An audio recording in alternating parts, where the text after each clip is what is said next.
Anyways, V, how would you like to call me Big Papa?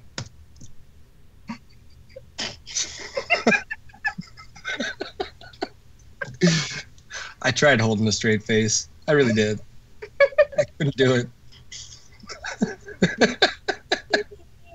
Dad. Ain't nobody used to give a damn. Yeah, I had to go and make a different plan. Yeah, guess who didn't get included? Even though you made me better, yo, I strictly do it for the fam. Oh, welcome back to the Dad Stream podcast. What grinds our gears?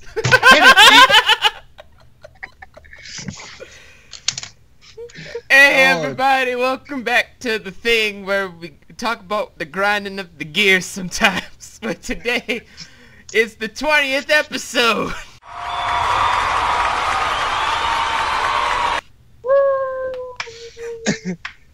Yay! Hard to believe that we started this show at almost the beginning of the year and we're already at 20 episodes. It's not like we're, 10 months in or anything. Right?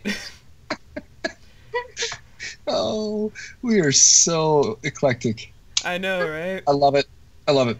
So, to commemorate 20 episodes, I had this funny idea of we should do a video about our memories with video games, because as you all know, we're all technically both streamers, and me, Aaron, and my sister Jenny are Let's Players for YouTube. So I figured it's like something smart that we could just words and gibberish and anyway. Loud noises. Lots of nonsensical rambling and yellings. And then the all too often way off topic questions. Okay, anyways, let's do this, V. Let's do this. Sally. Are we just doing like earliest memories or like what kind? I have a lot. What got you into gaming? Like, what game got you into gaming? What game? So, I was always 4 to 5 years younger than my siblings, and we had a Super NES, and they were playing Super Mario Bros. And I didn't start playing games until, and I was kind of interested, but then I thought I always loved Yoshi.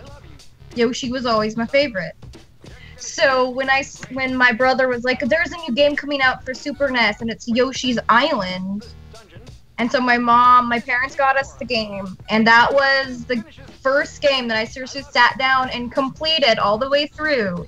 It took me forever, and my parents wanted to smash the cartridge. Every time that baby cried, they wanted to break stuff. But yeah. That's it. But That's it. Yoshi's Island got me into gaming, and then I've really been a Nintendo heavy kid ever since. That, and then when I got onto I expanded more once we got to PC and PS4, because my husband was always been a Sony kid, so I learned a lot more about PS4. But I've always been like a Nintendo kid at heart, so if I see like a new Nintendo thing, I'm always really excited. But Yoshi's Island for sure. I love Yoshi. I'm gonna sound like a grandpa in this one. All right, V, you go next. I'm gonna save mine for last. Okay. Well, I remember the first games I ever started playing were first at an arcade, but then I remember my grandpa actually brought out an Atari and a Sega Genesis, like my first ever consoles, where since they couldn't afford to get me all like the basic games, they had one of the neighbor kids jury rig it, so it would just have some stuff that I would play, and like basic arcade games like Asteroid and stuff like that. Like Asteroid, Pac-Man, and Mrs. Pac-Man. Well, I was like, wait, did Pac-Man just play drag and put a bow on his head? Pretty much. And that was basically what kind of got me started with gaming, because I was like, this is kind of weird, this makes no sense, and I love it. But what actually got me fully into games was the first ever Mortal Kombat. Ooh, yes. It was like everything changed when Liu Kang attacked, and then here I am today where right now I'm just playing everything from violent shit like Yakuza, Kiwami, Sleeping Dogs, and certain times very, I guess, kid in appearance games like Bendy and the Ink Machine, or I guess technically coming up soon, Cuphead. Oh, Cuphead, yes, I've seen the reviews for that.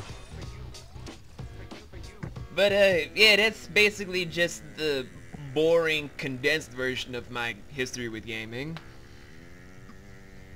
Alright. Well, then I suppose it's my turn. You ready for the long-winded one? Here we go. Okay, so mine started out...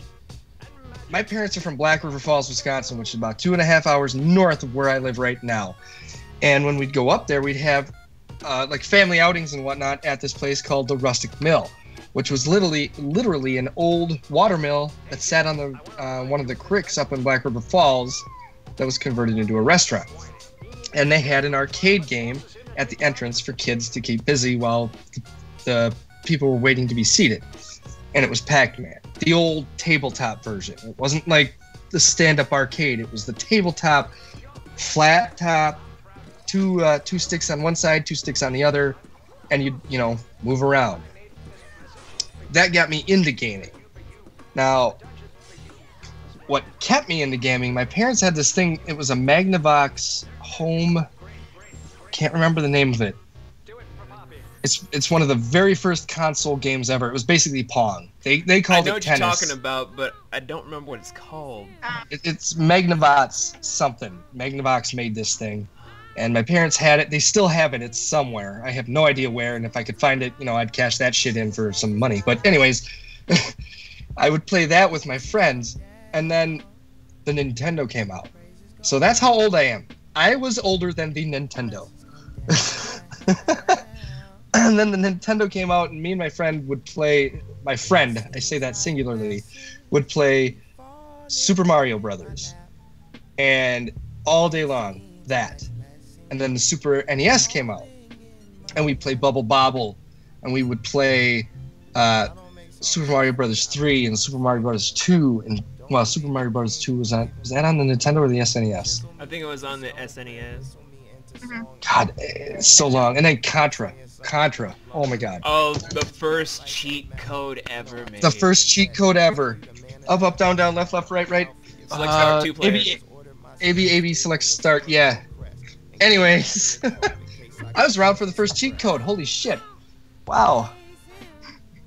Oh, I'm amazeballs. Anyways, so I was totally into gaming, and then a certain game came out, Metal Gear Solid, to be exact, and that was when I knew that, you know, I'm a gamer. I love the story. It wasn't just games; it was the story. So, like, when Metal Gear Solid came out, and I played that. That was the first game I ever, like, played through all by myself and beat all by myself, all alone. Because that's not, like, a 2-player game, you know? I fell in love with stories of the games, all these ideas. He's a secret, not really assassin, but a secret mercenary, so to speak, that goes on these missions to stop these outlandish things from happening outside the government. And then you get, like, my brother-in-law at the time was really into Tomb Raider for other reasons than what I was interested in Tomb Raider for, because I wasn't old enough. Her triangle boobs? Yeah, triangle. Her weird Madonna-like bra was what captured a lot of people's hearts. It's called Vogue. It's Vogue, V. You gotta go Vogue. Oh. Oh man, like my story, my whole game memories. I'm doing the Vogue. I can't concentrate. It's ridiculous. I can't work with this, people.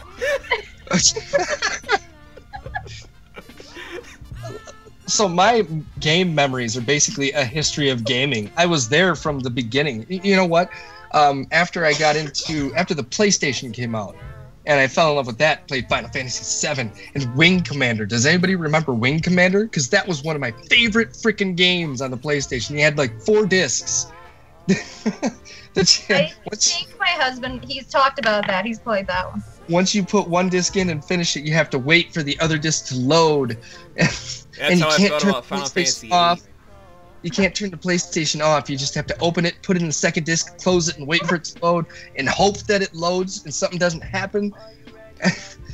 Just like my After memories that with came out- Final Fantasy VIII. After that came out, my brother-in-law came to me and he's like, "Oh, dude, you know I got an Atari, right?" I'm like, "Oh, hell yeah." So I'm playing the PlayStation 1, and I'm already getting nostalgic for an Atari. Like, how ridiculous is that? And then on top of that, he's like, "Oh, wait, but I have a Sega as well. Not a Sega Genesis. A Sega. Like the original cartridge Sega." Ooh.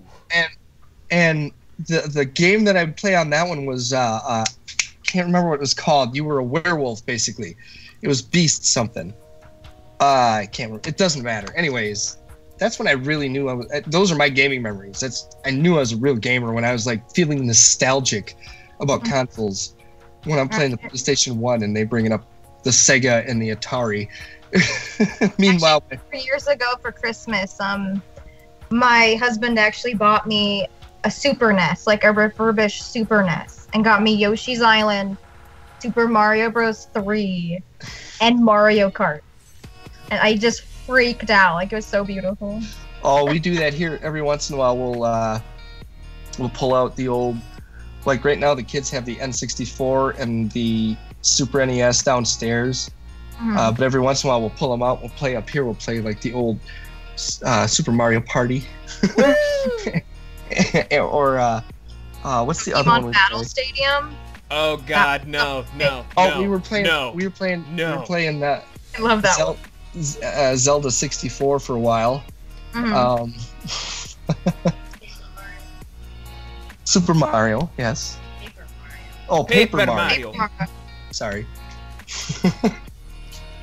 Yeah, my gaming memories are basically all of gaming history, pretty much. I mean, shit, there's Parasite Eve, which I don't know how many of you listening know this, is quite possibly the most fucked up game to have ever been created. But The Evil Within 2 is coming out, so I could be wrong. I mean, Aaron, they've tried to top that for decades after Parasite Eve. And a lot of them come from Japan, like there's a rape simulator where you're literally this guy on a train trying to molest women. Do you remember the game? It's called The Descent. I've heard about it, but I never had time to play it. And by That was a time, I mean, I PS1 game. never really had the money to play it. Oh, what was the one? Me and my brother-in-law got into. It was kind of like a Myst style game, but there were actual voice actors, and it was set in like an 1880s cowboy town. And Was it Red Dead Revolver?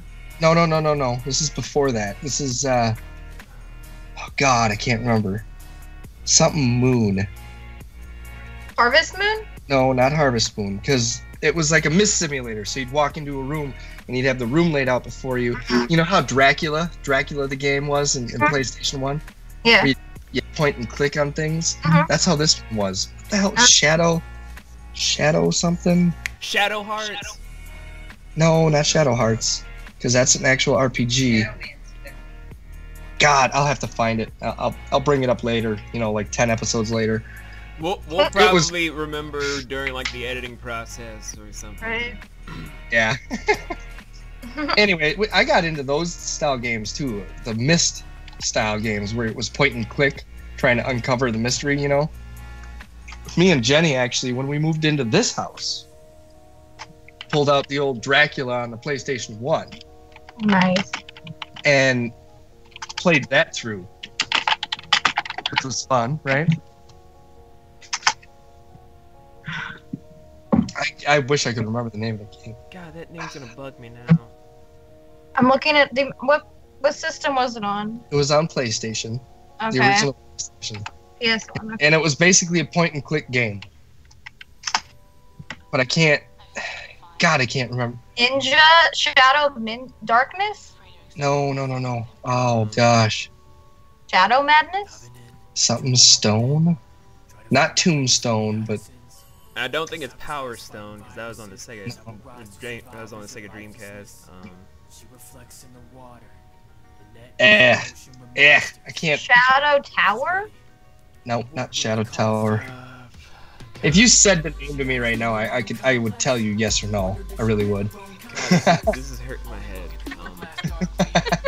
What is the name of that game? Warhammer Shadow of the Horned Rat? Shadow of the... I don't think it's... No. Sounds like a Princess Bride reference. Yeah, right. There's nothing wrong with Princess Bride.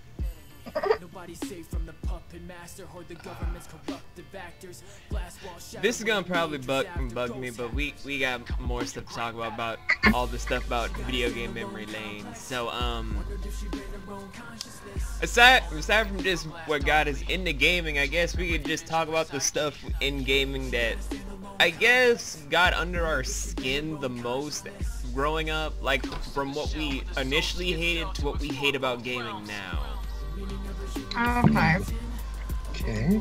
So I think initially starting out, well, I should say now, what I really don't like is like team chat. And like, I know it's important for like certain games to have that, but it's such a toxic kind of community thing, you know? So like, I'm not a huge fan of that. But what I really liked, I like a good story. I like kind of like cutesy animation. So sort of kind of like platformers. Like if the animation is nice, or it has to look clean for me. And I don't want to say I'm like a graphics snob, but like if I'm gonna pay a certain amount of money for a game, I want it to look like I'm paying a certain amount for a game. You know, so like I'm not gonna pay $40 for a game that looks like it should be 15. Oh girl, be a fancy graphic bitch. I agree. I tend to agree. There are games out there that the game is so well made and the graphics suck. Mm-hmm. I'd be willing to pay, $30, $40 for it. I cannot justify paying $60 for a game that looks like it came from the PS2. I just can't. I can't do it.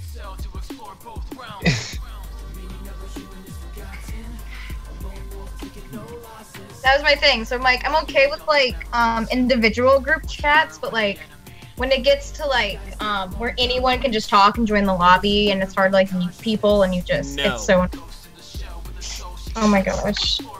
I think that's one of the most annoying things for me too. Like when you go on to play a game, and you get everybody. It's not just your chat; it's everybody. You can hear everybody on the chat. That's why I stopped playing Warframe, because I was like, "Fuck all of you." Yeah. I was considering getting PUBG, and I'm like, never mind. Like a game looks super fun, but that's coming to PS4. Mhm.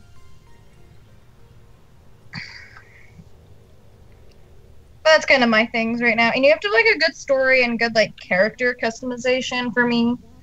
Like I have to be able to, and if you can't like customize your character or make your character, you have to be able to relate to the character for me to like it. Otherwise, I just can't play it. So I'm very picky about what games I play. I'm very picky. Like, I'm not so picky. I mean, there's a game in every kind of genre that I probably like. Like I never got into World of Warcraft, but Diablo 3 when it came to the PS3, I totally got into that. And they're basically the same freaking thing. They're both made by Blizzard, aren't they? It's kind of I don't know. a tricky subject on that regard. Okay, well, anyways. Like, Diablo 3 reminds me of the old Gauntlet-style arcade game. You get Gauntlet, oh, God.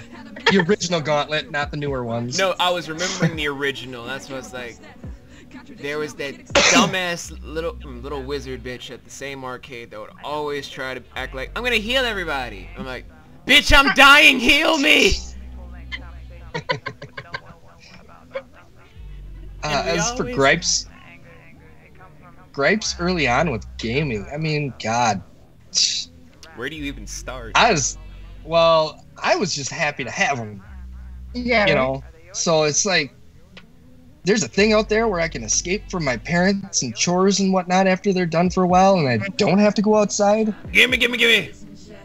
And it's not like I hated outside. I loved going outside, but back then that's all there was. It was just either Right. outside or play with my toys in my room. Mm-hmm. Or, you know, trade cards with my buddies, the comic book cards I got, or, you know, there wasn't, I mean, we made up our things to do, and you're still voguing. I don't get it. Why do you vogue?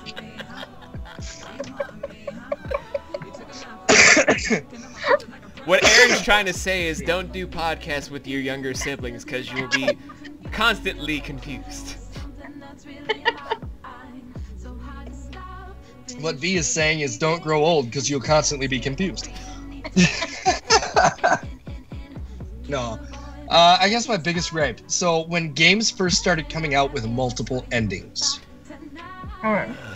I think that was like my most infuriating. One There, of I those said it words. right. So you play all this time, and back then these games weren't like you could beat it in 4 hours and be done, right? So like the original Silent Hill took a minimum of what, like 8 hours? 9 hours, a minimum of like 9 hours to complete. Or if And I know you're a there's lazy probably dipshit, it was 10 hours. Well, and I'm sure there's some speedrunners out there that are going, oh, I beat it in 6. I don't care. You just spent 6 fucking hours on this RPG that is slow and has loading screens because it's on the PlayStation platform. Not to mention That- Pyramid Head. Or was that the Yeah, it was on the PlayStation platform. So loading screens were a thing. On top of that, you go and find out that there's multiple endings to this game. So now you're like, oh, I just put like half of my week into this game after school. For some people, it was more than that because we'd stay up later and, you know, risk the sleep during school, you know. And wait, there's like 3 endings? Wait, what? And then you go back through and you're like trying to remember everything that you did the first time you played through and everything that's different and what you got to do different. And back then there's no internet to tell you what to walk through. I mean, there's internet, but not like we have it today. It's like fucking GameFAQs was new back then, or Game FAQs. I don't know if You